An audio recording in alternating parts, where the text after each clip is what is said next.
today's video, tinan nyo naman, kalamig, negative, search nyo na lang.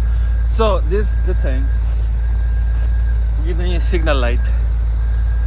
Yan, napakadaling ayusin with your own hands, with the tools, with the right tools. Pero bakit mga mayaman on that way back in 85 or 84 or 80s, why they asked for mechanic? Because of this condition, they don't want to go out and to fix these small things. I show you guys how easy it is to fix this particular thing.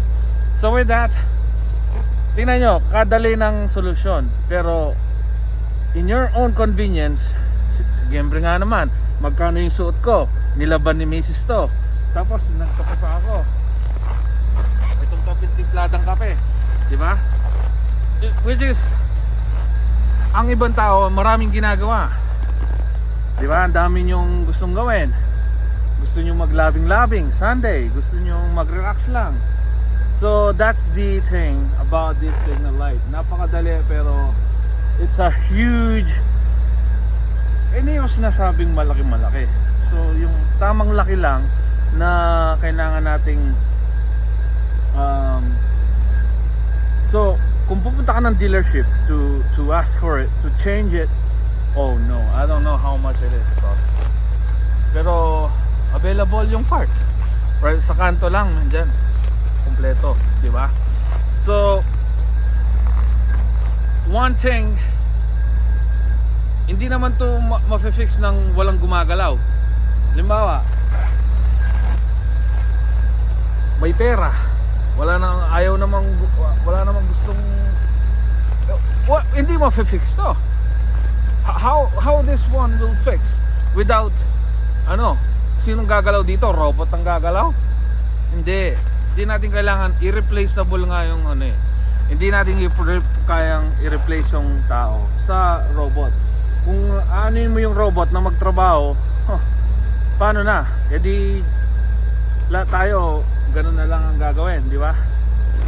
So with this simple things na, by the way, kung nalalamigin pa nalalamigan pa kayo, nalalamigan, ayan heater, natural heater ng halogen.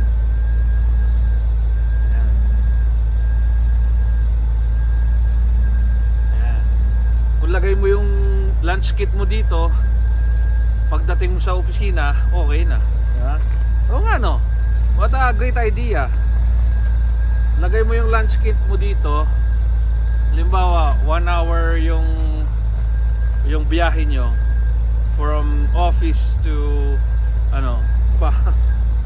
kahit sushi yan, okay, hindi na kailangan ng microwave, diba? Lagay mo lang dito, may siya, strap, pack, boom, di ba? Rectangular, tama, di ba?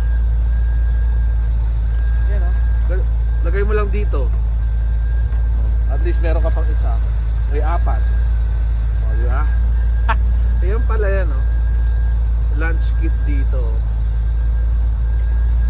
di ba? Kung may sushi ka, kung may kanin ka, may pandesal ka, kahit anong gusto mong kainin, pizza man yan, di ba? Lagay mo lang dito, slice of pizza, lagay mo dito,